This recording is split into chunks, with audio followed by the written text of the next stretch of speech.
This is the original esport racing game. This is iRacing.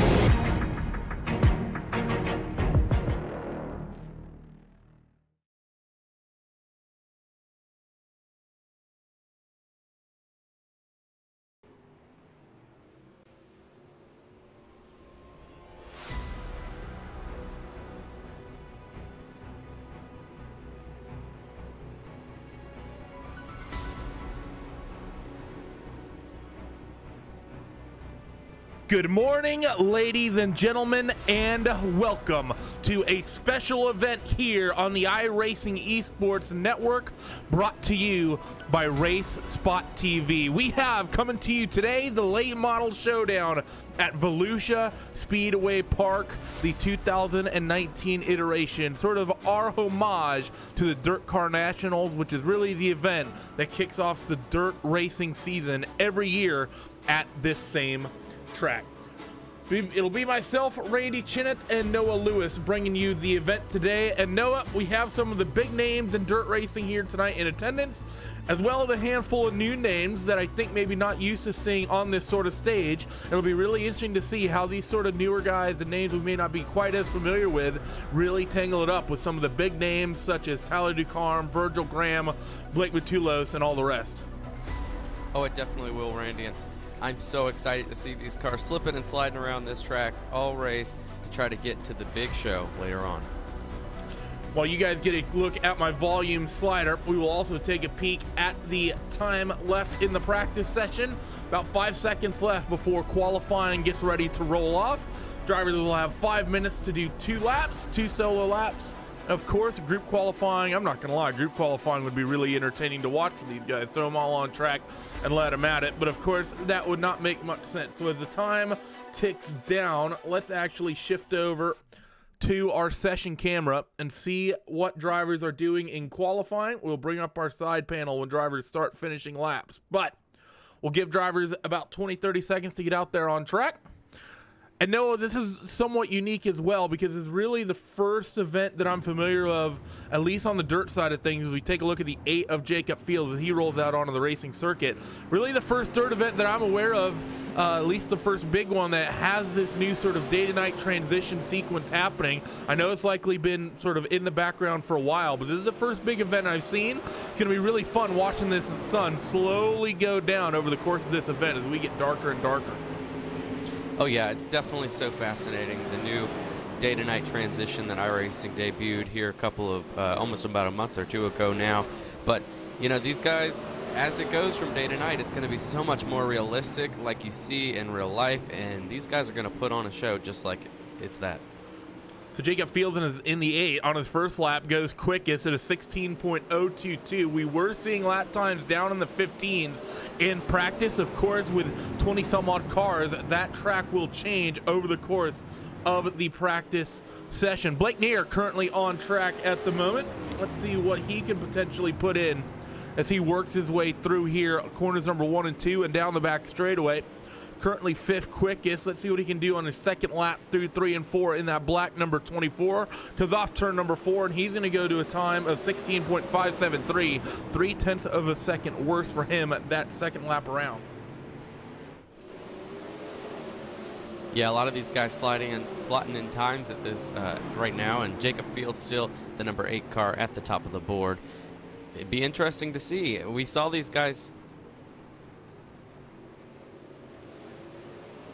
We saw these guys getting down into the 15s earlier in practice, as you mentioned, and it'll be very interesting to see if anybody can top that 8 car right now as he is to the top of the board sliding around this track.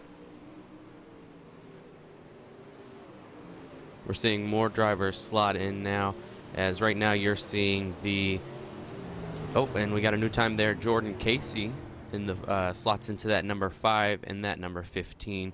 Randall Carter now behind him in that 6th spot in the number 16.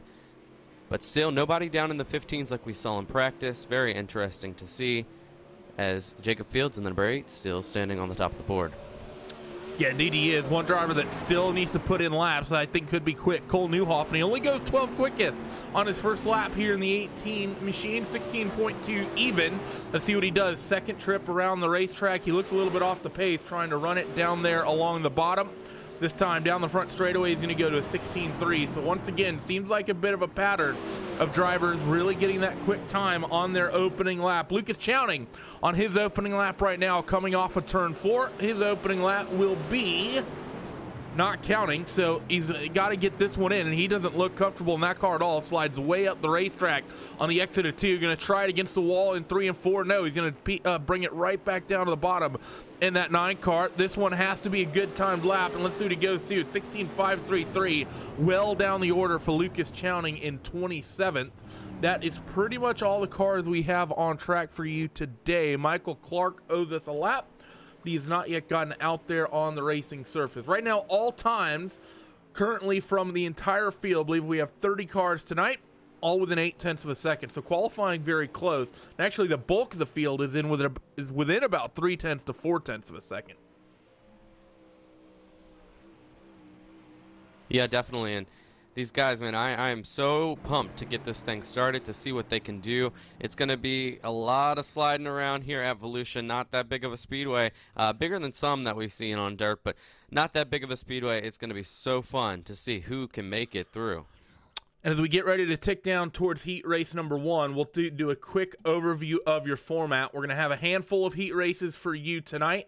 4 to be exact. The top 2 from each heat, they will go directly to your feature event. Then we will have a pair of C mains. They will be unstacked C mains. So a handful of drivers will transfer from the first one. Handful of drivers will transfer from the second one. And then we go directly to the feature. So it's not like what you typically would get, where you see drivers from the C main go to the B main, then the B main to the A main. The drivers from each of those 2 last chance qualifiers will both go directly to the feature race here in just a little bit. 5 seconds ticks down on our time, and we're going to be getting ourselves ready for heat race number 1, which Jacob Fields has set himself up to be the pole man of. So as we get that going on screen, let's go over your starting grid.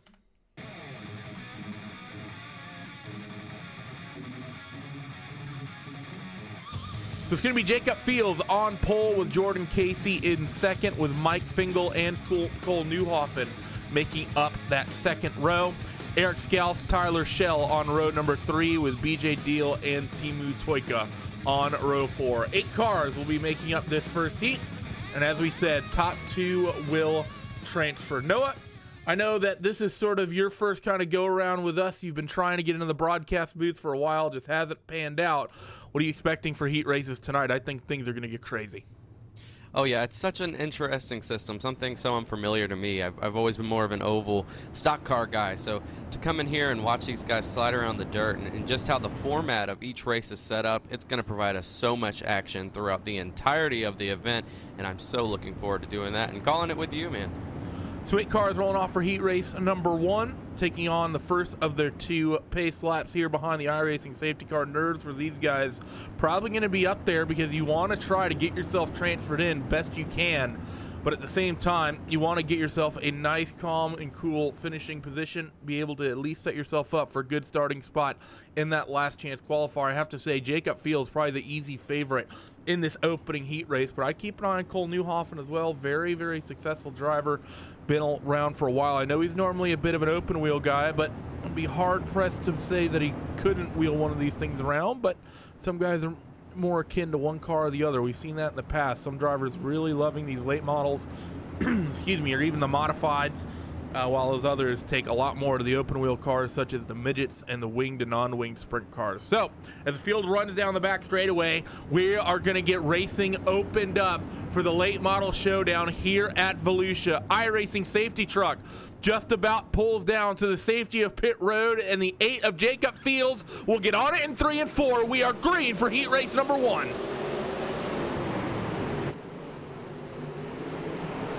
So through 1 and 2 for the first time, the 8 of Jacob Fields is going to open up a lead. The 25 and the 15, they're going to fight. That's Mike Fingal down on the inside from your third spot, trying to fight for that second position on the racetrack, and that's important because that is the top 2 transfer spots that go directly to the feature race tonight, and Mike is going to put himself in that transfer spot into turn 3. Yeah, very unstable start right off the bat there as we have contact in the back, sliding all around, but that 8 car of Jacob Fields able to slide away to a nice lead.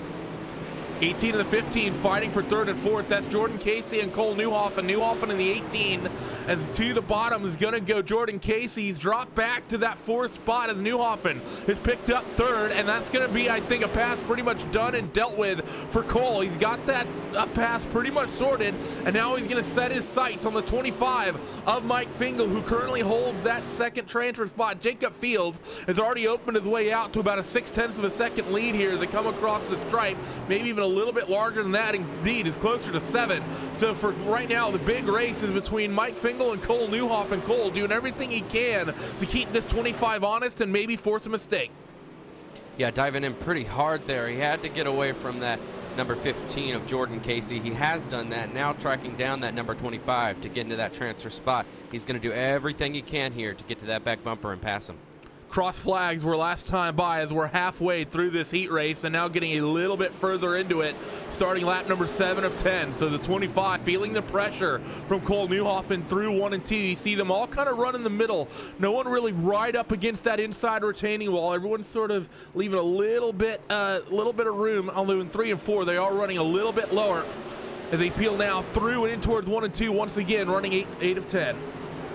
And the happiest guy right now in Volusia is that number 8 car who's pulled off to such a solid lead. He looks like he's going to easily punch his ticket. Yeah, that's definitely what it looks like right now. Jacob Fields comfortably in that race lead as we ride on board with Mike Fingal. Let's take a look as well from the roll bar of Cole Newhoffen. You see him really working this car, trying to reel in that 25 of Mike Fingal out in front of him. White flag at the starter stand this time. It's going to be Jacob Fields comfortably in the lead, but the fight for second is what we need to watch. As the 18 of Cole Newhoffen tries to get a run through 1 and 2, isn't quite going to work out. And in towards 3 and 4, they will go for the final time to the bottom for Cole Newhoffen, but no, he won't get it. But Jacob Fields will hold on for the race victory here in heat race number 1, and Mike Fingal will join him on the going directly to the main event based on his finishing position. Let's take a quick peek at the results from that first heat race. So as they ran up and down, Jacob Fields with the win in heat race number 1 with Mike Fingal in the second. Cole Newhoffen, Jordan Casey round out your top 4 with Tyler Schell, Eric Scoff, BJ Deal, and Timo Toika rounding out the top 8. Not a great race for our our finish driver of Timo Toika. So pretty much I think what we expected as far as heat race number 1 goes. No, a track looks very racy. And those guys that I think we expected to do well are doing well as we're going to take a peek at heat race number 2 and your starting grid. It's going to be Zach Leonardi and Randall Carter on that front row. Row 2, Blake Matulos and Blake Neer.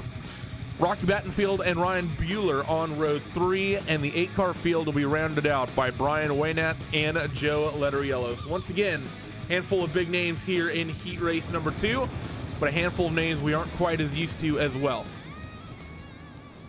Yeah, and I think it'll be very interesting to see on this start to see if that 5 car can pull away almost like that 8 did in the last heat and move on and kind of secure his position as the 2 battle behind him for that final transfer spot, or will he be under fire? Will this race be a lot more intense with 2 positions up for grabs and more close racing? So already an intense first heat there, battle for second coming all the way to the line. We'll see what we can do here in this second one. So as they work their way through on down the back straightaway, sorry for that quick little technical issue we had. Might have to get something sorted out. Not sure what caused that, but we should be back as we work down the back straight and in towards 3 and 4. The 5 of Zach Leonardi with the 16 of Randall Carter going to be bringing us to green here. As through 3 and 4 they will come, and we are green in heat race number 2. 5 of Leonardi absolutely blitzes the field down into these first set of corners. It's going to be between the 16 and the 1, fighting for the transfer spot. 16 of Randall Carter holds it for now, but you know Blake Matulos wants to try to get there, while Blake Neer lurks in the background. Lap 1 of 10 put in the books. And that's exactly what I was talking about. A great start by Zach Leonardi. But here comes that 16 of Randall Carter trying to get back to the bumper of that 5 car. He wants to secure his spot even more by moving into the lead. Let's see if he can get there. Third lap currently getting cooked up. That 16 not quite close enough to make anything happen. Working down the back straightaway, they will go. The 1 to the bottom, going to try something in 3 and 4, but nothing going just yet. Yeah, all over that second place car of Randall Carter is the number 1, trying to get into that transfer spot. Just deja vu of the last heat. Battle for second place as first sort of pulls away. So through 3 and 4 they come to the starter stand, nearly halfway. It'll be cross flags next time. 5 down, 5 to go. The 5 of Zach Leonardi is struggling just a little bit. He's not pulling the gap we saw get pulled in that opening heat race, but look at the 1 of Blake Matulos right up against the left door of Randall Carter. Cross flags this time at the starter stand. And the 16 able to just break away for a little bit, but you can see the different lines. The 16 loving running up top. The 1 of Blake Matulos right up against that inside wall all around the racetrack. And he comes off of turn 4. If he can get a run, he might have the run he needs, but no. That 16 is just able to carry so much momentum off of 4. And it seems like it is so tough to get off of 4 for that number 1 on the bottom. The 16 really carrying it strong off the middle. One's going to try a different line to get back to the bumper now as he tries to chase Randall Carter still. Randall Carter, though, feeling a little bit more comfortable than he did before. I think that 1 machine not quite hooking up the bottom quite the way he needs to. Of course, the track could just be in a situation where it hasn't quite come in yet. Lap 9 of 10 getting started right now. 2 laps to go for your top 3. Let's take a look a little bit further back, though. This other fight, the 19 and the 29, that's Rylan Bueller and Rocky Battenfield having themselves a nice little fight down the back straightaway. But as they come through 3 and 4 for the second to last time, we need to watch this fight for the transfer spot. The 16 running in second, and Blake Matulos has reeled him in. Going to try the bottom down the back straightaway, pulled nearly alongside. Will he use the bumpers trying to make the move and getting a transfer spot? Zach Leonardi will win. There'll be contact between them, and Randall Carter will be the one who holds on to that second and final transfer spot. Blake Matulos falls just a little bit short. Noah, that was one of the, I think it's close as one of a races we're going to see all day. Wow, what a spectacular race to the line for that final transfer spot there into the main. But wow, just hard, such hard racing between those two guys coming to the line just like before, but this time even closer. Makes me so excited for what we're going to see in this next heat and going forward as they begin to grid here for heat number 3. But wow, it'll be very interesting to see in heat number 3 if that leader can once again pull out and let those guys behind that second and third place position race for the final transfer spot and have a solid lead into that final event here tonight. Here are your results from that last heat race. See, Zach Leonardi and Randall Carter will be the 2 drivers transferring directly to the main event a little bit later on. But let's get ourselves a peek at our starting grid for heat race number 3 of 4. It'll be Austin Semmelman and Tyler Ducarme on row number 1, with John Fiddler and Brad Moore making up row 2. Bryson Daffrin and Dustin Hall will make up row 3, with James Rotrock and Michael Clark starting on that 4th row. And we talked a little bit at the top of the show, Noah, by the fact that there's some names we're maybe not used to seeing here. And I think this 3rd heat race is pretty much kind of full of them. Austin Selman and Tyler Ducharme, John Fiddler, those are names we're used to seeing. But those handful of names towards the back end of this, really drivers we're not used to, I'd say, really getting broadcasted in these events as we get ready to go green next time. Yeah, and they're definitely here for a reason. It means that they have worked and improved and gotten to this point. I am so excited, as we mentioned, these new names, to see what they can do, to see how good they are and what they can do with this opportunity to race up here with these guys. Going to be a very fun. We've seen the first few heats have been so intense coming to the line. Very excited for this one as well. We're going to ride on board to the start with one of those drivers, Brad Moore, from the 4th spot. You see everyone start fanning out in towards turn 1. Brad tries to hook up the top to hold on to that 3rd position. Is out in front. It's going to be that 3 machine of Austin Selman holding it comfortably. The 10 as well of Tyler Ducharme will hold himself in 2nd. Yeah, and Brad Moore being able to pass for that 3rd position. He sets his sights on Tyler Ducharme. That's that next position to get in. He's really wheeling that thing around to try to catch that 10, as now the 3 sets out to a nice lead. Yeah, Selman getting himself nice and settled in out there up front. The fight is on, though, for 3rd and 4th, as Ducharme is just pretty much following Austin Selman step for step, as the 12 and the 13 are going to do battle off of turn 2. Down the back straightaway, here comes John Fiddler, but no, not quite having the momentum on the bottom, and that's what we keep seeing, Noah. I think now the previous 2 heat races and now already into heat number 3, we're seeing that bottom line just really struggle to keep the momentum up off the corner. Yeah, and what Tyler Ducharme is seeing right now is a battle behind him, and that is exactly what he wants. He doesn't want anybody near him. He wants them to battle for that 3rd position to get to him, but we have such a small heat here that they're going to run out of time if they can't sort this out. Yeah, there's only 7 cars in this heat race as they work themselves through. I should take that back. It was supposed to be 8. The final car of Michael Clark did not take the starting grid, so it's only 7 cars actually on track. And still the 12 and the 13 keep fighting, but we're not seeing that big breakaway like we saw in those opening couple of races. There's only a small gap between your top 2, only a couple tenths of a second between Selman and the 2nd place runner of Tyler. Yeah, it seems like Tyler overshot the corner a little bit that last time by. Now he's going to be under fire once again from that 13 of Brad Moore, but Brad Moore is going to be under fire by that 12 of John Fiddler. That's exactly what the 3 needs, is everybody back behind him to keep racing hard. Here they go, working through 3 and 4, coming to lap 8 of 10. 3 laps to go for your top 4, all pretty much under a blanket. Little bit of separation of the 12 and the 13 go side by side. Maybe a little contact from John Fiddler from the inside that may have held up Brad Moore just a little bit. Popsicle sticks at the starter stand right now. 2 laps to go for these drivers. They work themselves in towards 1 and 2. The 10 of Tyler Ducharme is now on the rear bumper of Austin Selman, but he loses that bit of momentum going in and coming off of turn 2. Through 3 and 4 for the penultimate time, Austin Selman will see the white flag. All 4 of these drivers will see the white flag on heat race number 3. And everyone's going to try to hook it up, but I think we're pretty much got this sorted as John Fiddler went way, way, way up to the top and got out of the groove. That's going to mean it's going to be an easy win for Austin Selman in heat race number 3. Yeah, definitely. I was a bit concerned with that 10 car of Tyler Ducharme for a second there. He seemed to be wanting the lead more than anything, but the big picture was 1st or 2nd. He was in that 2nd place spot. Really good to see that he didn't overshoot and mess himself up for that transfer position. Here are your results following that. Like we said, Michael Clark did not take the start there, but Austin Selman and Tyler Ducharme going to be your 2 transferees with Brad Moore, John Fiddler, Bryson Daffron, and Dustin Hall. We will be seeing them having to duke it out through one of our 2 last chance qualifiers. Again, just talking on the format, we have 2 sort of last chance qualifiers instead of a single, going to a C main to a B main. We have essentially 2 twin B mains where a handful of drivers are taken from the first one and a handful of drivers taken from the second one, and they both go directly to the feature. But let's take a peek at your starting grid for heat race number 4. We're going to have Virgil Graham and the Tomato Man himself, Howard Weaver, on that front row.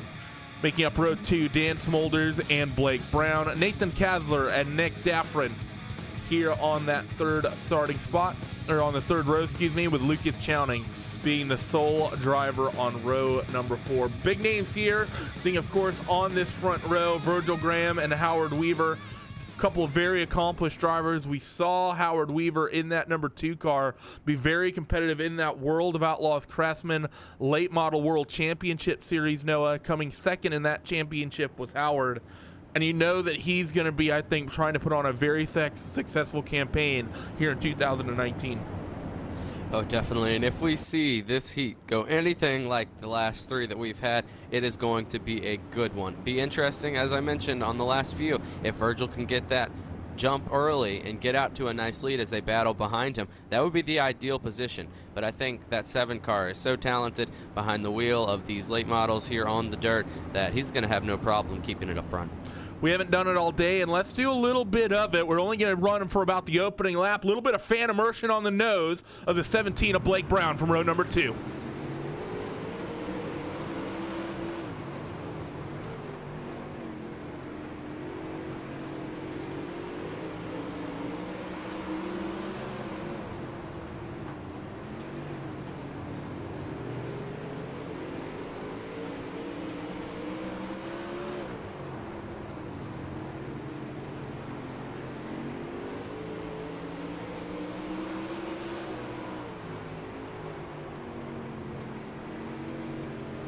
So you see on the onboard of these opening couple laps, the way these spots can easily get shuffled around as Blake has gone from 3rd to 4th to 3rd back to 4th, as your top 2 is Virgil Graham and Howard Weaver. Smolders and Brown need to make something happen to at least be able to keep up with those two if they want to fight for either of those transfer spots. But even Howard's losing Virgil just a little bit. At least he's not looking too aggressive and just trying to stay with him as we're already approaching halfway in this final heat.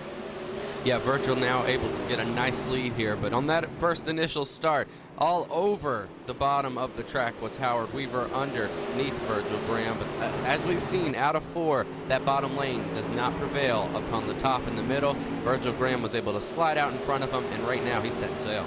And this whole heat race is really single file. We only see a couple of drivers who have really shifted positions a little bit. Nathan Kasler started 5th. He's down a couple of spots, last place in his heat race. Also, the 2 cars in front of him have shifted around a couple spots as well, but everyone's really not really searching for grip on those other lines. No, everyone's really single filed out in this heat race. Track has really kind of developed a really single car groove at the moment. Yeah, and I think everybody's seen just how hard it is to pass on that bottom out of 3 and 4. So guys just trying to get the momentum, run the line that's fastest, trying to get all over or to the back bumper of that next car in line. Right now we're not seeing that. We're seeing single file, as you mentioned. Maybe guys are going to have to start searching around the racetrack to find some more speed. I mean, even when we look at Dan Smolders in that 14, he needs to get to that 2. Maybe start to search around, not follow that 2's tracks, but find another place to run to try to catch him. Doesn't have much time to do it, though. 2 laps to go this time. They head through 1 and 2. So for the 14 of Dan Smolders, he's going to reel in Howard Weaver. He's got to do it right here, right now, as they head in towards 3 and 4. Getting ready to take that white flag off of turn 4 is Virgil Graham, who's put on in a dominant heat race. You've seen that in 3 of the 4 heat races tonight. That leader absolutely blitzed the rest of the field. And well, this one was pretty much the most anticlimactic of them all. We saw good fights for those transfer spots in the others, but this time it's all Virgil Graham and Howard Weaver in heat race number 4. Yeah, that 14 Dan Smolders started to make a little ground with 2 to go there, then sailed it off into turn number 1, wasn't able to get it to stick how he wanted it to, kind of washed up the racetrack, wasn't able to make that move for that 2nd place or get close enough to make it for that 2nd place position. So there it is, your results from that final heat. Virgil Graham and Howard Weaver, we will be seeing them in the main event tonight. But now we have what might be some of the most dramatic races of the evening. Our last chance qualifiers. As we said with the format, there's sort of 2 of them. This is LCQ number 1, and let's take a peek at your starting grid for this. 11 cars, 15 laps, 8 transfer to the main. So on the front row, Cole Newhoffen and Brad Moore, with Jordan Casey and John Fiddler on row number 2. It's going to be Tyler Schell and Bryson Daffern on row number 3, with Eric Skalf and Dustin Hall on row 4. Row 5, BJ Deal and James Rottruck, with Timu Toika making up the 11-car field. And I think what's important here, Noah, is that it's an 11-car field. Top 8 go to your feature race here at the end of the night. It's not really panic mode, I think, for most of these guys. It's not one of those situations where there's 10, 15 cars out there and only 3 transfer. You know, the bulk of your field is going to the main tonight, and that should calm the racing down. But at the same time, if we get just one decently sized pileup, that pretty much sends everyone automatically into the feature. And I think the mindset is different here. We're not going to be focused more on the racing in the front, as we're going to be focused now on the racing in the back. That is what's going to cut the lineup off all the way down to, I think you said, the top 8 going through. So we're going to have to see that racing for those final 3 positions back there, see who can mix it up, who can be on the wheel early on here to try to get into that position.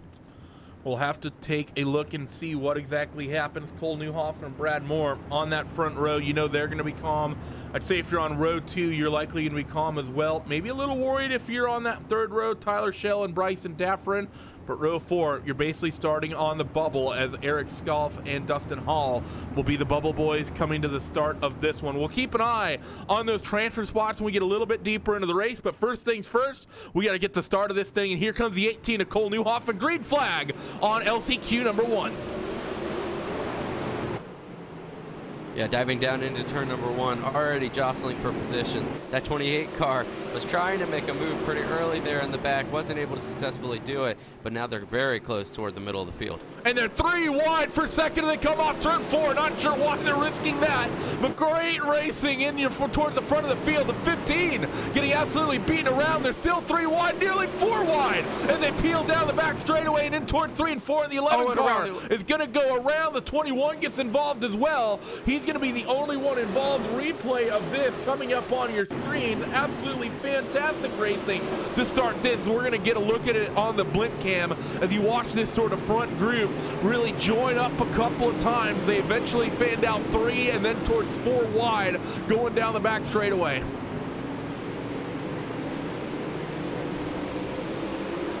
So there it is. You see the stack up 4 wide, and you see that 21 car just tap the 11, and then the 30 end up getting involved in that little incident as well. What has that done to our running order? You can keep an eye on the ticker, of course, going across the top of your screen, but it means that right now your bubble spot on cam right now is this driver of Teemu Toika. Started last in this LCQ and has worked himself up, I think, due to a little bit with some help from the drama that has happened. Currently holds that last transfer position on the racetrack, but he doesn't have much breathing room, Noah, as Eric Skalf is right behind in that red and white number 30. Yeah, and I tell you, Teemu really backed it off when he saw those cars going around and made the positioning off of that incident. Now, like you said, under fire here. I'm not sure why they were racing so hard. I mean, it's a commentator's dream and a fan's dream to watch that hard of racing, but I'm not sure why these guys thought it was the perfect time to do that so early on and for not much gain. Yep, it's one of those things you do have to sort of be, I don't want to say smart, say they weren't being smart, but you have to sort of wage your risks, and I don't think, or measure your risks, excuse me, and I don't think that's really what they did. The 30 car, though, of Eric Skalf, he wants to make the main event, and he's really pressuring Teemu Toika. We're halfway in this first LCQ, and Toika is doing everything he can to keep that number 30 in the rearview mirror. And that 30 is doing everything he can to keep that number 31 of Roderick in the rearview mirror. These guys are so close right now, battling for that final spot in, and it is going to be a race to the finish here, I think. 6 laps to go in this first last chance qualifier as Toika still doing everything he can. Cole Newhoff, by the way, just checking in with your race leader, he has scampered away to about a 1.2, I actually take that back, time came down to a 1 second lead out in front. Brad Moore in second, John Fiddler third, Tyler Schell and Jordan Casey, they round out your top 5. They're going to check back in with this fight for the bubble spots. 4 laps to go when they get to the stripe. Yeah, all over the bumper now of the 28 is that number 30. Oh, now diving down to the inside. He's not going to be able to complete the pass or stay underneath him here off the corner, but man, is he trying. Trying to get everything he can as they work their way up. Also side by side in front, the 27 and the 11.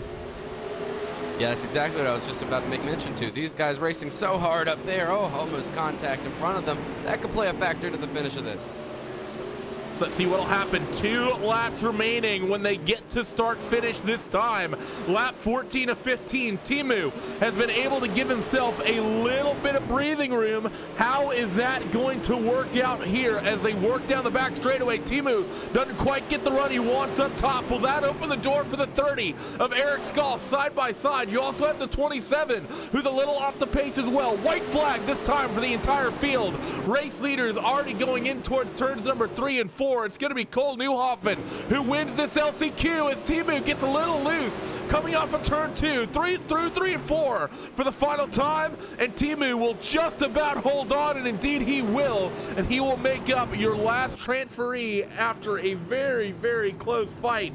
that entire way. Results on screen. Here's your top 10, but it is the top 8 who make it into the show. Cole Newhoff, Brad Moore, Tyler Schell, John Fiddler, Jordan Casey, Bryson Daffern, BJ Deal, and Timu Toika will be the 8 cars battling for 50 laps here in just a little bit. Eric Skolf, James Rottruck, as well as Dustin Hall will, unfortunately for them, Noah, not quite make it here into the main. Oh, but such an effort. And we saw that 30 car get all over the 28 of Timu Toika.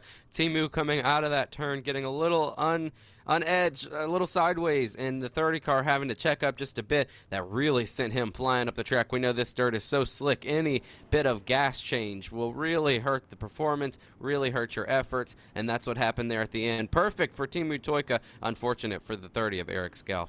So now let's do a peek of our starting grid for LCQ number 2. It's going to run from this order. It'll be Blake Matulos and Dan Smolders on that front row, with Blake Neer and Blake Brown on row number 2. Seems like we've had a couple of Blake rows all night. Really kind of odd the way that's worked itself out. Rocky Battenfield and Luke Chowney on row 3, with Ryan Bueller and Nick Daffern on row 4. Brian Waynat and Nathan Kassler on row 5. Joe Letteriello and Michael Clark on row 6. So one extra car in this LCQ, Noah, which means that one extra driver is going to be not particularly happy about the way his race pans out tonight. Yeah, and I think that really intenses everything. Now there's 4 positions up for going home, and it's going to be from the drop of the green flag, time to go. And we saw in that last one pretty early on a big incident, sending drivers around. Will we see that here again in this race? Take a peek as we're going to watch to see what can happen out in front. 3 Blakes in the top 4, Blake Matulos, Blake Neer, and Blake Brown. But let's see what happens. iRacing safety truck is on pit road, and we are green for 15 more laps in LCQ number 2. Everyone's bobbing and weaving, but I think we're pretty much smooth in towards turn 1. Yeah, jostling for position right now. Everyone is everywhere, trying to get sorted out. This is what we saw last time. Now 3 wide coming out of the turn. They sort that one out just a bit there. But we saw this last time. A lot of intense racing early led to an early incident. Yep, and that's what you need to be careful of, especially for these guys in the mid-pack already in the transfer spots. Right now, we're looking at that mid-pack, just going to wait a couple of laps to see how this cycles out before we start honing in on those bubble spots. But keep in mind, it was actually Nick Dafford who started there, as well as Ryan Bueller. They were on row number 4, which are really the driver that coming into this sort of the race are going to be nervous. You see the 19 smack the outside wall down the back straightaway. The 29 gets into it. That's going to cause a huge checkup off turn 4. Yeah, and there were 4 wide for a second coming out of that turn. Now, right now, 3 wide with cars up and down the track here. Very close call right there for the 29. And this is pretty much the fight for your bubble position. It's the 19 of Rocky Battenfield, who has scored in the 8th spot last trip around the racetrack, and he currently, actually take that back, he's gotten shuffled up to 7th. That 29 car, the 19 and the 29, they're actually fighting within the bubble positions for 7th and 8th. That 4 car behind of Brian Waynat Jr. is the first car currently outside of a transfer spot. So you know he's going to be applying the pressure here, and in fact getting into that 29 machine. The 4 of Brian Waynat gets it way hot in towards turn 1 and tags the 29 to put himself in 8th. And the 29 was able to keep it going straight. If he gets back to that 4, what will we see? I'm sure that it's not going to be too friendly of racing to get back into that position.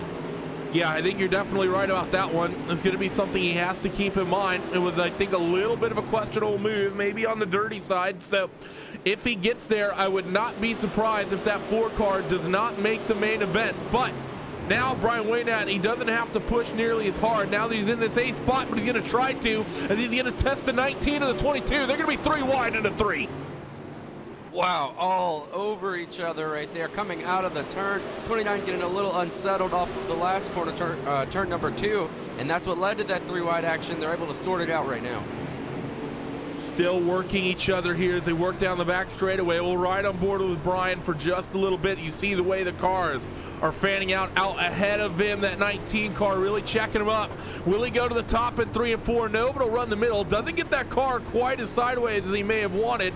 Does a good job on the exit though, and he's going to try it again down in towards 3 and 4. 3 wide for the 3rd time this race as they're approaching 5 laps to go, being a very aggressive here.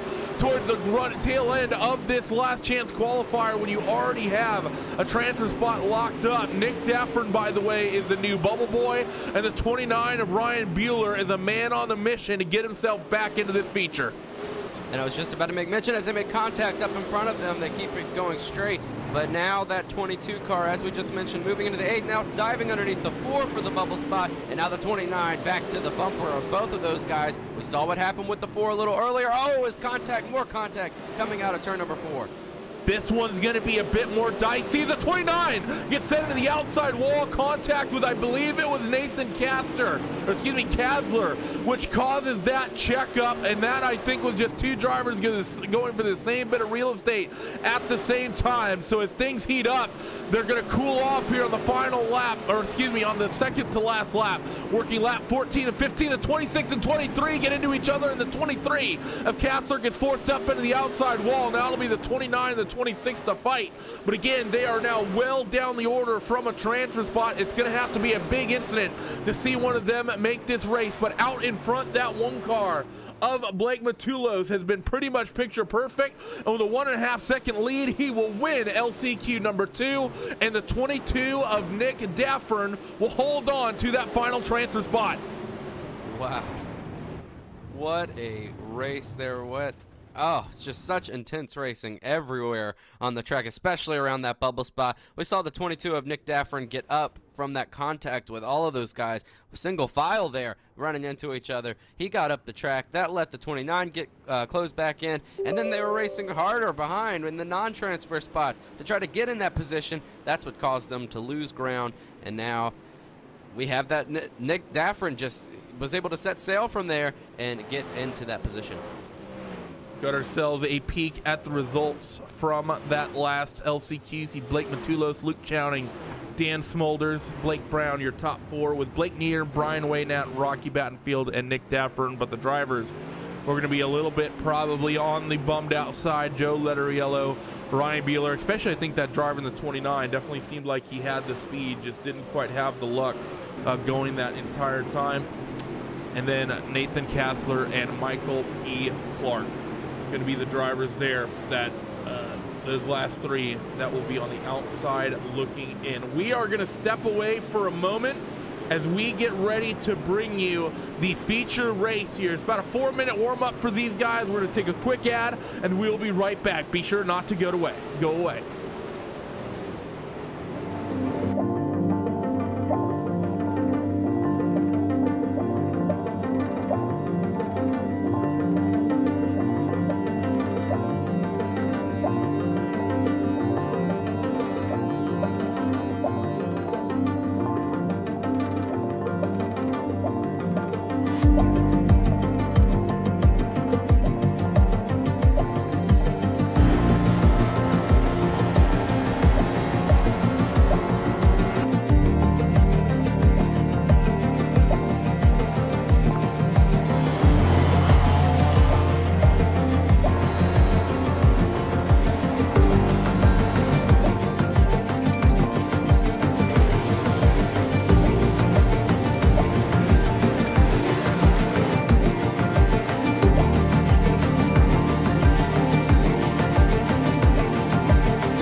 We have just under 1 minute left of this warm-up, and we will be going at it for 50 laps here in the iRacing late model showdown at Volusia. Noah, it's been an exciting opening handful of races, but this is what we've all been waiting for. 24 the best of the night, going to be on track at once, duking it out for 50 laps.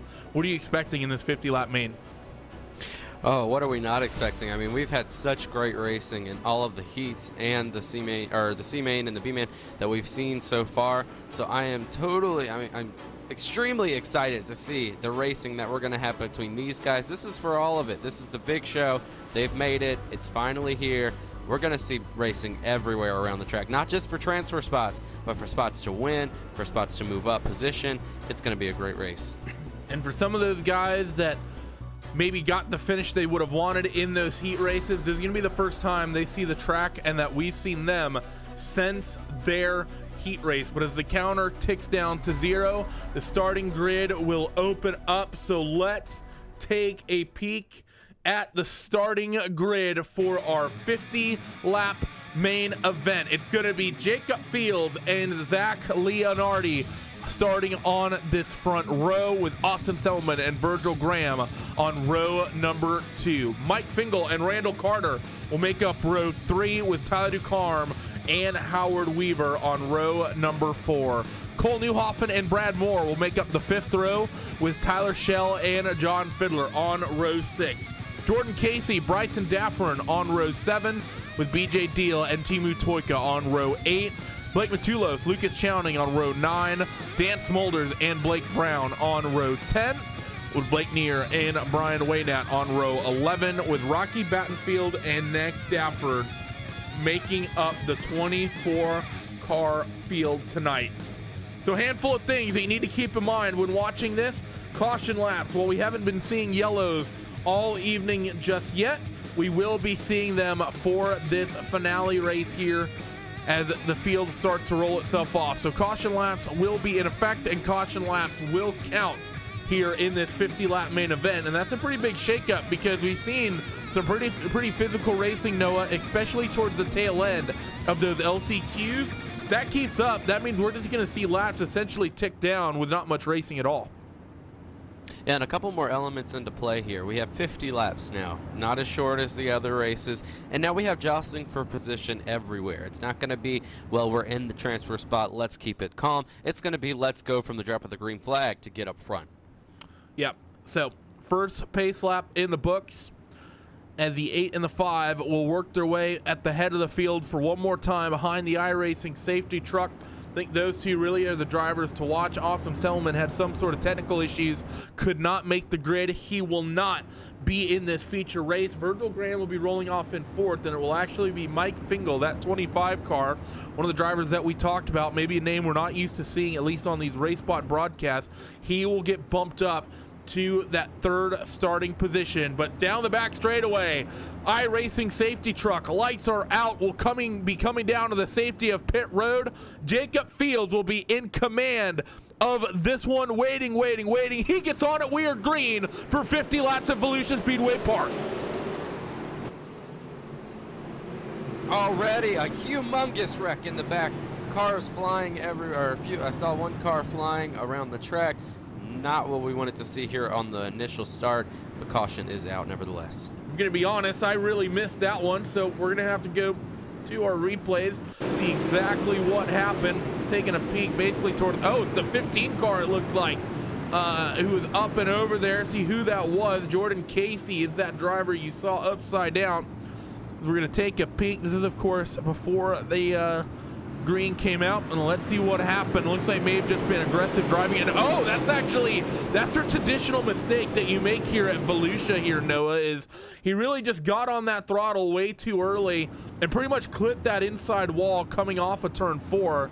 And when you do that, you basically just bounce the nose off the inside wall, and really you just destroy the car and get thrown up into the field. We've seen that happen multiple times here on Race Spot in the past, and that's, you know, pretty much a self-containing incident, I think, for the most part. Maybe a couple drivers got a piece of it, but really nothing that anyone else, or nothing that 15 can do other than not hit the wall all by himself.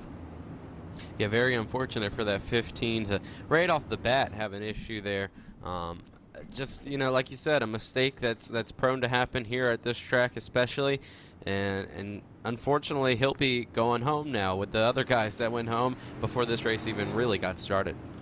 So lights will go out, and we'll try to stack these cars up once again. Coming to green on lap 4 of 50. They will take lap 5 when they cross start finish. So one car, who due to the way the timing of the caution worked out, has to get a wave around, but they are okay. Other than that, 22 cars still on track and on the lead lap. Jordan Casey in the 15 is the one car that is off track and down on pit road. He was that driver we saw involved in that big incident. We'll get a ticker going after a couple laps of green flag racing, but now let's try again. Jacob Fields and Zach Leonardi bringing us to green here to lap number 5. So through 1 and 2, the field will work itself much more cleanly this time, and we stay green down the back straightaway. The 5 of Leonardi going to try the bottom through 3 and 4 to pressure the 8 of Jacob Fields. Jacob rolls up the racetrack and keeps his momentum up nicely, and he will hold on to that race lead. Yeah, and oh my goodness, so many cars everywhere on the small Volusia as the 12 car goes around. Big wreck in the back. Another big incident coming from the mid-pack. I see the 9 involved. I see John Fiddler as well in the 12. Let's get a replay of this on screen to see what exactly happened to the driver of the 12 car in towards 1 and 2. See that 28 up top? No contact, it doesn't look like. And it looks like for some reason that 12 car just could not get up to speed. I want to get another look at this, potentially even on board with that 28 car, see what exactly he was seeing out in front of him. We'll try to get on board with the roll bar here. So off of turn 2, see that 12 car really just got no momentum, and I think really Teemu Toika in that 28 was just expecting that 12 car to get a much better drive than he did, and because of that, we see Teemu pretty much just getting in the back of that 12 car, kind of run him over and bring us under caution once again. So Pandemonium really going to be the way the start of this race is going to go, Noah. That's 2 quick cautions within our first 10 laps. Yeah, definitely, and it's so tough as we look at that incident for Teemu to do anything about that. When you get out of the gas here, it is such a momentum killer, and it really unsettles that car. So for him to come off the corner and have a car slower up in front of him, nowhere really for Teemu to go there. Yeah, really unfortunate for sure for all involved. As let's see, we should be, I believe, be getting the lights out this time by. You can check on the lights there. You see the disco lights ending on the top of your iRacing safety truck. So we'll be coming to lap 10 of 50. Majority of those, of course, currently getting logged behind the iRacing safety truck. Let's please hope that this thing can get itself cleared up and we can get ourselves some nice racing here. Down the back straight, going to be the 8 and the 5, the way they have been every single time thus far. Mike Fingal, though, what a run from him. The number 25 car, 25th in iRating coming into this race, has himself running in 3rd, doing a fantastic job in that machine. Virgil Graham and Tyler Ducharme will round out your top 5 as the 8 will get on it. We are back to green flag racing to lap 10. Yeah, diving down into turn number 1 once again. Will we see them come cleanly out of turn number 2? Oh, very close racing. It looks like they will right through here as they head down into 3. And Mike Fingal goes down there to the bottom. He's going to be fighting for this 2nd spot in the 25 car to the inside of Zach Leonardi. He wants that 2nd position. If he can pick it up, the A-Machine sort of allowed him to get there, and he's going to work the momentum down low, and he's going to go to the race lead. No, not quite. But the 25 of Mike Fingal doing everything he can to get himself out here to the front. Once again, that out of 4 move on the bottom just didn't work. The 8 car being able to pull away, as now back underneath is the 25 car on that 8.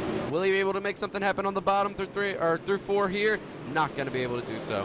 Trying everything he can to pick up that race lead, still running down there on that bottom groove. Jacob Fields, though, just too good, getting that momentum off the top, and you're riding on board with Tyler Ducharme, who's giving us a nice look at what's happening out in front. As now we jump to Virgil Graham. They're nearly 3 wide for that race lead as Leonardi gets back involved. Yeah, Leonardi wanted a piece of this fight. He said, I'm not out of this. I'm coming up through the field, too. The 25 can run the bottom. I'll run the top on him, and we'll go 3 wide out of the corner. Zach Leonardi now trying to battle for the race lead. Fantastic racing thus far. We saw the track single groove out for the heat races, but this LCQ is really, or excuse me, this main event is fantastic as we get ourselves a caution in the back. I see Timu Toika is the last running car, really. Lucas Chowning as well. Looks like he may have gone around in the 9. Let's get a replay up and see what may have happened here. Ooh, and again, it's Timu. Just seems like he's got a car just coming up on him. I need to get another angle on this. See about getting one on board with Timu, but it looks like that 9 car just came up through turn 3 and 4. Really gave Timu almost nowhere to go.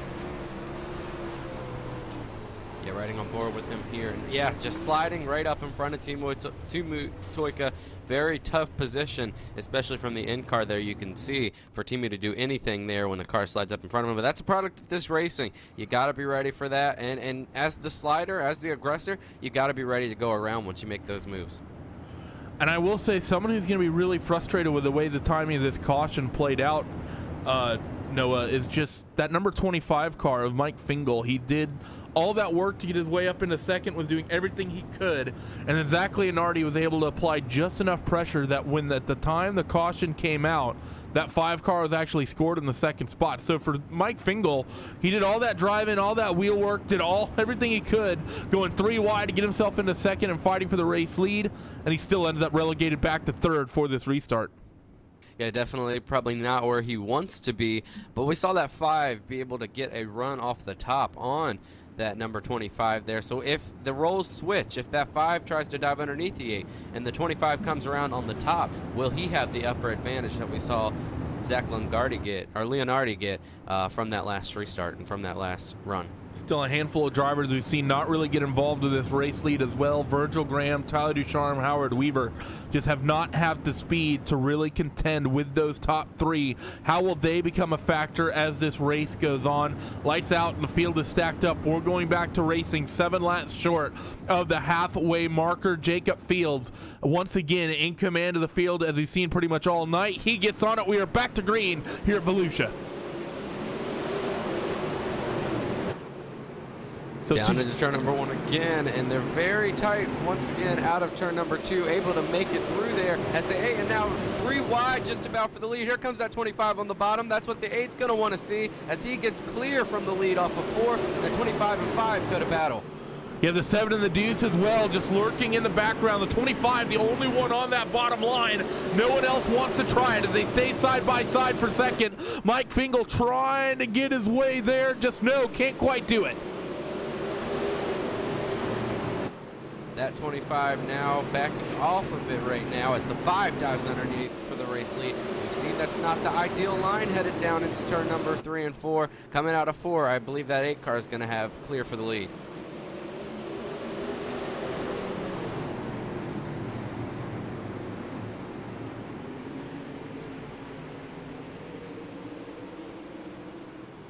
And right now you're seeing a battle with the 2 and the 7 on your screen. They're trying to get into this battle here as we now look back up front. The 25 sliding still into that 3rd spot. He wants to get back into this 1st place battle. And now the 5 still trying to hunt down after that 8 car, the leader right now of Jacob Fields. Where can he go right now? Where do you think he can go, Randy, to try to get that run for the lead?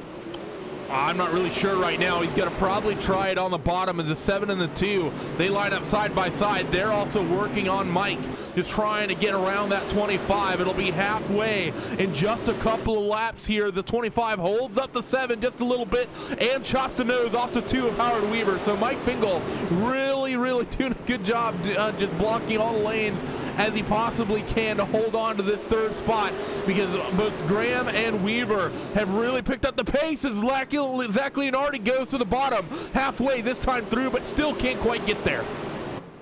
Yeah, that's such a tough position for that 5 car. He's going to really have to throttle it through there, or not throttle it, but to make it through that corner without washing up into that 8 car. I know that's got to be a challenge coming out of 4, and I believe that's why they lose so much momentum, because they can't carry all their speed.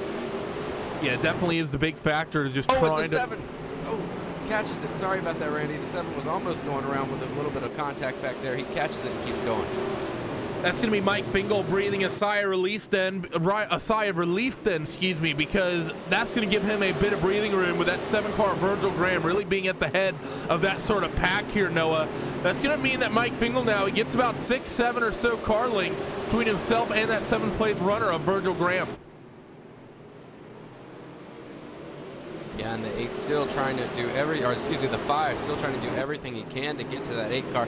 But as we've seen, nowhere really to go. He's going to have to time this perfectly if he wants to take the lead right now. Still a little bit early as we're coming down to it. Maybe staying in position is the best thing for that 5 right now. Definitely seems like it. We're going to take a look through the field, though, a little bit, taking a peek at the 16 of Randall Carter. You see him fighting with the 1 of Blake Matulos. They're going to be side by side off of 2 and down the back straightaway. And it's going to be, actually, I think that 1 car doing a good job holding on to that bottom groove. You also see Tyler Ducharme just out in front of them as well. So a couple of fights here in your mid-pack. Let's go a little bit deeper down the order as well. Some of these drivers not having the nights, you know, they would like Brian Waynad Jr., Bryson Daffern really in your mid-pack. And a handful of drivers as well running deeper down the order. How about this little gaggle right here between Timu Toika, Blake Neer, BJ Deal, and Lucas Chowning? They're 3 wide, fighting out towards the tail end of your field. Really the last cars out here running on the track, and they're 3 wide down the front straight once again. But yeah, racing is racing. These guys stay racing in the back as the leader's closing in almost on them. Not too far behind those guys. Timu Toika, we've seen have a couple incidents tonight. He finds himself further back in the field, hoping maybe for a yellow to stack back up and go at it again. Inside of the final 20 laps, we will focus, of course, on the race lead of these top 3. Oh, and we Timu Toika around. Sorry about Toika around. Leader's coming. He gets it straightened out as the yellow flag comes out. Hard racing in the back. 3rd incident we've seen from Timo tonight. Let's see what happened this time. So this is going in towards 1 and 2. Where did the incident take place? See that 9 car just slide up in front of him again. The 2nd time we've seen them tangle. And oh yeah, a big hit for Timu. We saw them get into each other earlier. And once again, Timu just sort of gets caught up in an incident. And he's from Finland. And that car is looking really, really worse for wear right now. But I know the hearts of the Finns and the way that they tend to approach this sorts of racing. That's not going to really, that won't bother Timu one bit running out there with a damaged and banged up race car. Yeah, and we just as I was mentioning, Timu may want that caution to restack back up. He definitely didn't want to be the caution to restack back up, but now nevertheless back up close to that field. They're going to restart all bunched together once again, but now with a beat up race car. And that's going to be the big thing, is not only just for those guys in the back like Timu, who you're talking about with the beat-up car, but we're going to be stacked up front too. So for Jacob Field, Zach Leonardi, and Mike Fingal, we saw that mistake from the 7 about 15 or so laps ago now, Noah, that really spread out those top handful of spots. And now, because of the way this is going to shake up, we're not going to see that big gap this time. We're going to see everyone, you know, we're going to see these guys stacked up. Virgil Graham gets to be right up, tucked underneath your race leaders. Howard Weaver's going to be tucked up in there as well. Tyler Ducharme. So those guys are going to have themselves another chance to really race here potentially for this win as we get the 1 to go signal. We'll be going green on lap 38 of 50 with 13 to go. Yeah, and just as I was getting ready to mention, we're going to be going green with 13 to go. We are in that spot now where you've got to put everything on the line. 10 laps goes by very quick here. Everybody's going to be racing their heart out to try to get to the lead. It's basically a heat race from here on out. It's sort of in that weird position between a heat and an LCQ, as we saw 10-lap heat races and 15-lap last chance qualifiers, sort of right in between in that window. And keep in mind, cautions tick off 3 to 4 laps every single time we get one. Green flag back in the air, and Jacob Field gets on it. He'll lead the field in towards 1 and 2. Yeah, able to clear himself out to a lead there, but now the 5 car going to look underneath him, and the 25 underneath him. 3 wide once again for the race lead. Looks like the 8 car is going to have the advantage off into that turn number 3. They're 3 wide for the lead, and they're 4 wide behind. Top 7, all in 2 rows of cars, and it's going to be Jacob Field who goes onto it. The 25 of Mike Fingal still working that bottom, trying to get to the 2nd spot. We saw him do it once earlier tonight. Can he do it again as the 5 of Zach Leonardi has situated himself right there in the middle of the racetrack in towards 1 and 2. They will single file out as they're 2 and 3 wide still behind.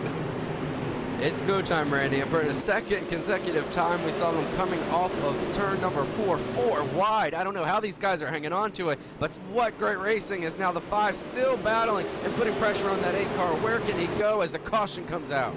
Caution on the racetrack. I see cars stacked up in 3 and 4. Who do we got? I see Blake Brown as that caution flies right as we were on 10 to go. So for Blake Brown in the 17, what in the world happened here? Looks like maybe, yep, that 18 car. Believe that is, he was actually wheeling the 18. I was gonna say Austin Solman, because that is Cole Newhoffen actually behind the wheel of this car. What exactly happened with Cole? Looks like he just got into the corner way too hot. We're right on board with the nose here. And that's honestly just what it looks like. I think Cole kind of created that situation. We'll get another peek of this from a slightly different angle. We're going to watch now Cole down the back straightaway. See that 17 well and clear in front of him. And honestly, Cole, I mean, just sort of runs him over, it seems like to me, Noah. Yeah, definitely. And a product of that hard racing, every position matters right now. Everybody trying to jostle for positioning and running them over definitely too far into that corner. Yep, a little bit.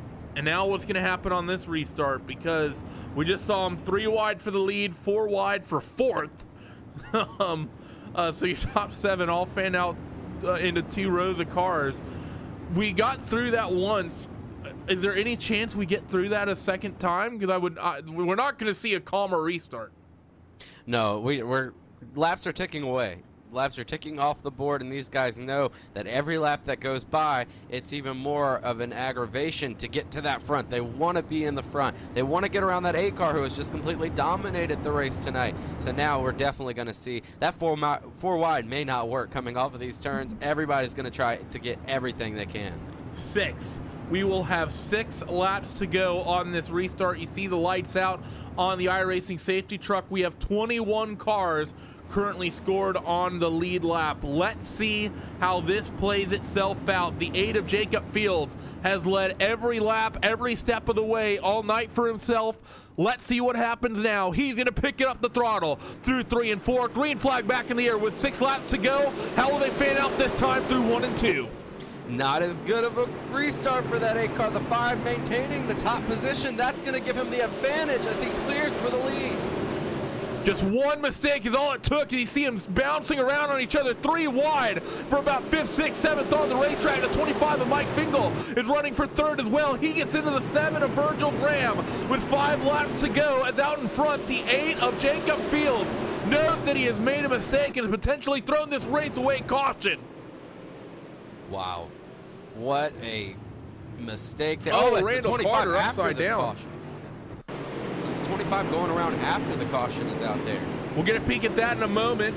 So we'll rewind the cameras back a little bit further, see what exactly happened to Randall Carter, and then we'll check in and see what happened to Mike Fingal. He should still have his position because the positions are generally locked at the time of the caution. You see here, just 4 wide in the back of the pack, just did not work out. Absolutely junked a bunch of cars. Now what happens to the 25 of Mike Fingal? Oh, the 7. The 7 of Virgil Graham absolutely sends him, and that's important because that is a much harder hit than I was expecting it to be. There could be big damage on that 25 car. We currently only have 3 laps to go in this race, but I think we should get a couple lap restart. If we do, that 25 car is going to be horribly damaged. Yeah, and he came back through the field and kind of nudged the 7 to show his displeasure there, which now we see the aggravation is up. The time is now, and that 8 car, it took 1 restart. I was going to mention right before the green flag that if he did not get the restarts that he's been getting and didn't clear off into that lead and let the 5 take the advantage on the top, it was going to be close to over for him. We've seen that bottom not be able to run as smoothly as that top with the lead in command. And now that 5 is has the advantage of the restart of leading, and it'll be very, very interesting to see what he'll do with it.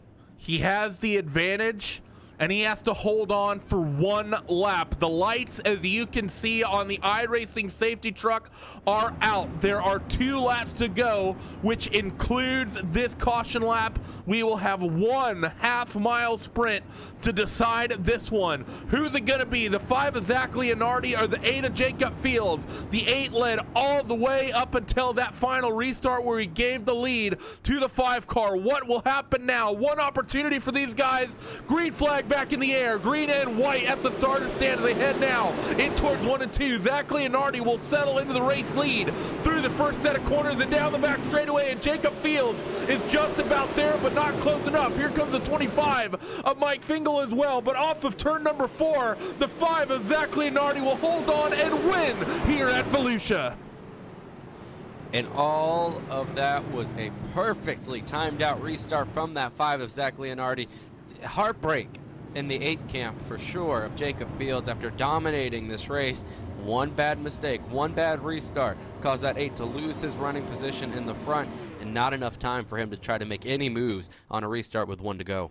Leonardi obviously not too excited. He's not going to do any celebrating whatsoever, but after 50 laps and about 20 minutes of running, let's take a peek at our post-race results here from our main event.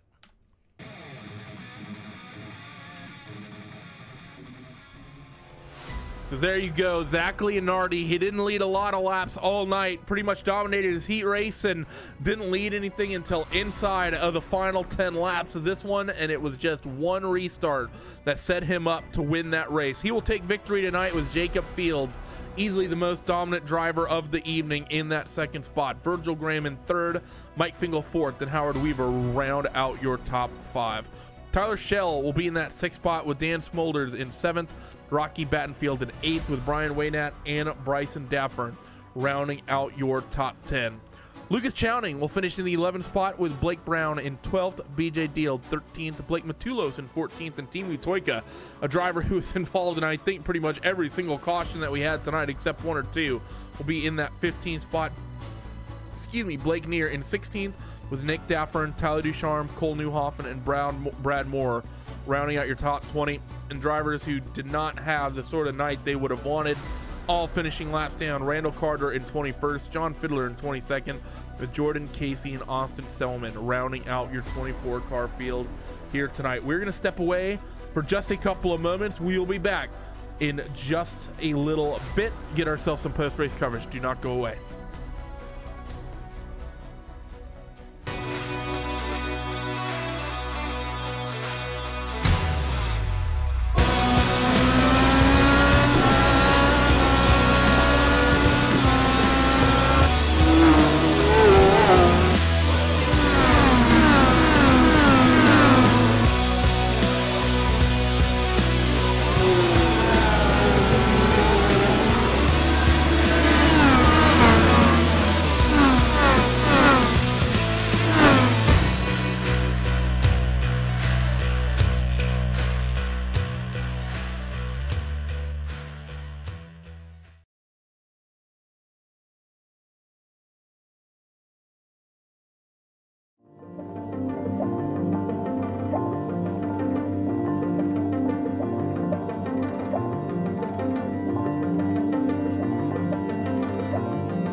It was an action-packed night of racing here at Volusia Speedway Park, and at the end of it, it's going to be the number 5 car of Zach Leonardi, who holds on to take victory in this one. Zach, it was just one restart that you needed to put yourself in a position to win this thing, and you ended up managing to do it on that penultimate restart, coming to with about 6 or so laps to go. Talk me through it. Yeah, man, I felt like we had the fastest car from the get-go. My setup struggled qualifying time, so the same thing happened last night. I qualified like 4th or something and got stuck back there, and I had the fastest car in the race. Just this condition is pretty awesome, but it's hard to move around too much, so I knew it'd be tough to throw a slider on Jacob. I just needed a time to restart really good, and then I think he shoved the nose or something, so when he fired, he had to reset. And when I was up in that brown, I just got a really good launch, so we ended up getting by him. But I was happy for the break. I feel bad for Jacob because he had the bad restart there. Bad luck for him, but I was happy to get the break because I felt like he was holding me up a little bit, you know. And now, talking about the racing surface, I'm actually curious. For me, one of the big updates we've had recently is, of course, the way the track, or the way the actual sort of environment will go from day to night, and the actual temperatures will drop. How has that really changed the racing surface, in your opinion? I know we've sort of seen that across the board. We saw that today, you know, starting from, you know, basically just as the sun was getting down and getting all the way into darkness, as opposed to just having the static conditions we used to have. How does that, you know, how have you seen that really change the way the surface comes in? Yeah, so I'd seen this kind of condition before a couple weeks ago, but I didn't know what was causing it. And I think it's the day to night, but you saw it last night where the track got slick, but it didn't slow down a whole lot. But everyone was having to really, you know, drive straight through the corners, and everyone was struggling to steer and stuff. And I think what's going on is when the temperatures are coming down, some of the moisture's coming back to the surface as we're slicking the track up. That's what it feels like in relation to something that happens in real life. I feel like it feels like the same thing. So it complicates things a lot. Like, I still don't know how to set up for that condition. I mean, the car was pretty good, but I mean, last night you guys saw everyone was struggling real bad last night to steer. And so it's tough to set up for that condition and to figure out what we're going to do as the night comes in. Because usually once the temps drop, the track gets some grip, but it usually isn't a whole lot.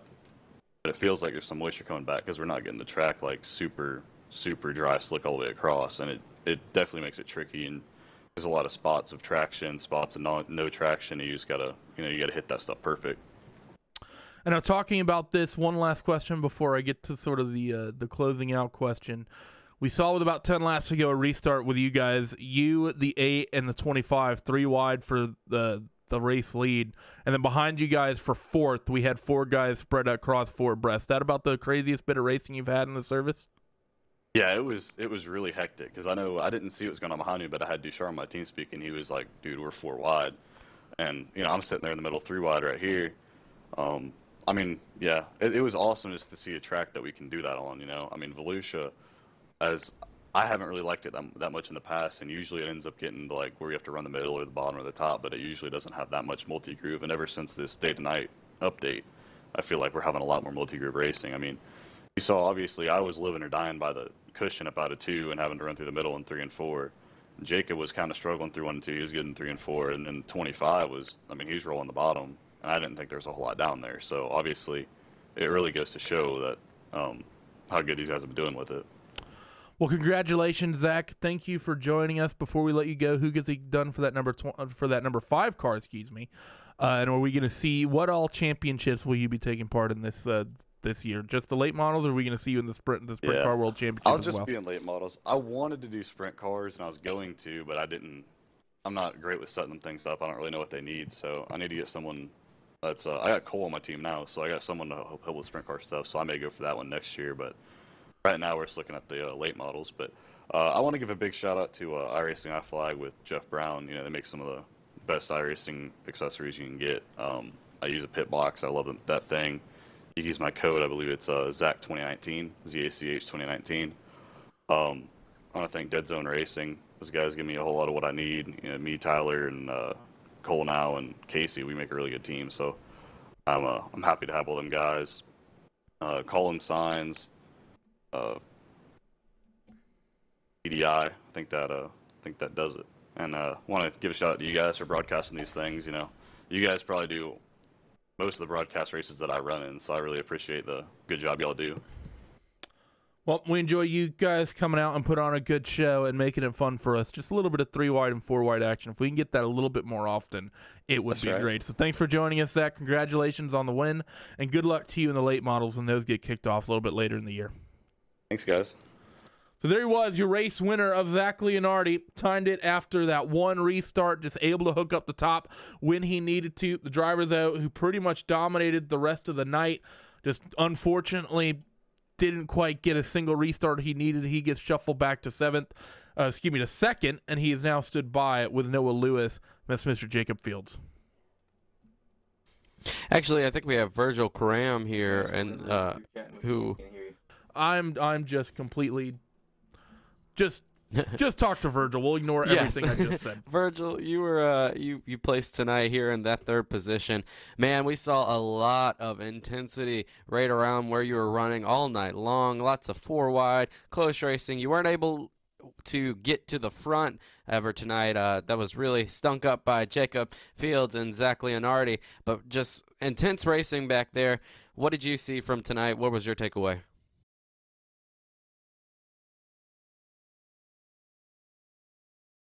Virgil, you got a copy there? Sorry about that. Oh, no worries, man. I was just wondering what was your takeaway from tonight after such intense racing? You were back there in the midst of a lot of 4-wide action, a lot of hard racing, never really able to get to the front of the field, but able to stay around in that top 7. What was your takeaway from tonight? I mean, I'll definitely take third. The car was good. The track was getting slick there toward the end. The setup was for the slick. Had a little trouble with entry, so I had to kind of push it in. I was pushing tight there at the beginning, so I had to kind of, maintain throttle to get it to turn in. But I mean, third, I can't complain. Good racing for the most part, and the track seemed to have multiple grooves, so fun one to do, and hopefully good to watch. Yeah, and a new element tossed into this whole deal in the past couple of months, but here recently for the Dirt Series is that day-to-night transition. How do you think your car, was it affected by the day-to-night? We heard our winner of Zach Leonardi saying that maybe that day-to-night transition, when it came night, opened up more grooves for racing, and we did see a lot of 4-wide action, a lot of 3-wide action on this track all night. Do you feel like that the day-to-night transition really affected the cars, or did you feel it as the sun went down? What was your takeaway from that? Yeah, I mean, I really don't know. I hope so, because that makes it just a better simulation overall. But, a lot of these guys have lots and lots of laps. I just don't have the time to do it. I've got a newborn, and so I get on here when I can. I do what I can. I try to make subs, when I can, but I just don't have as many laps. So I can't speak to that. I don't really know if it made a difference. I know this much. I know it looks cool, and it feels more realistic. So that's about all I can tell you. Well, thank you so much for your time. We'll let you get back to your newborn there, and everybody here congratulates you on that. Anyone before we let you go that you'd like to thank after tonight's third place finish? Yeah, obviously, thank you guys in the booth. It's just fun watching these and listening to you guys. You guys put on a professional appearance, and we all appreciate it. Then obviously just Team VLR, XRG Sim for the paint. And then, look for us at Team VLR for the upcoming Spring Fling, sponsored by Schaefer Oil. All right, man. Well, we really appreciate you chatting with us tonight. And once again, congrats on your third place finish. Randy? Well, those are all we have for you today as far as post-race interviews go. And Noah, just talking about the event, giving your sort of closing thoughts. I think it's pretty much a perfect event to sort of kick off the dirt year. Of course, we had our Chili Bowl a little bit, about a month ago, which went pretty well. But other than that, we're starting now getting in the thick of things in terms of these official dirt events with the World of Outlaws Sprint Car World Championship kicking off here in just a few weeks, and the late model a little bit later in the year. This is pretty much picture perfect. If this is the sort of racing we're in for, I think it's going to be pretty awesome.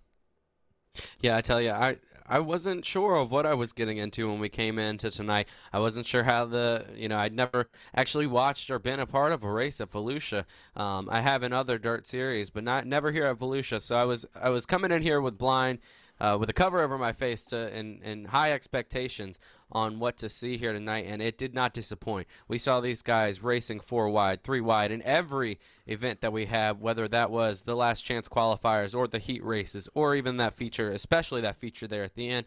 These guys were racing hard from start to finish, and it just put on a wonderful show here. It really did, and that is going to close it out for us. So thank you to everyone for tuning in and being a part of this broadcast crew tonight. Myself, I'm Randy Chineth, and Noah Lewis. TV cameras were done by Mr. Hugo Louise, although I pushed the buttons and ended up choosing which ones to show at the end of the night. Overlays by Mr. Andy Werner of And Wern Designs, and they were programmed with these beautiful transitions you see by Simon Grossman at apgenering.com, and our live timing are done by Nick Tisson, always seen at racebot.tv live timing. So thank you to everyone for tuning in. I know we have a handful of big events coming up for the rest of the weekend, and of course we have all the world championships continuing and picking up as we get into the year. Of course, that Porsche World Championship, the World of Outlaws Sprint Car World Championship Series, as well as the NASCAR Peak Antifreeze iRacing Series, which comes back to you on Tuesday night. Be sure to tune in for all of that, and we hope to see you next time. Bye-bye.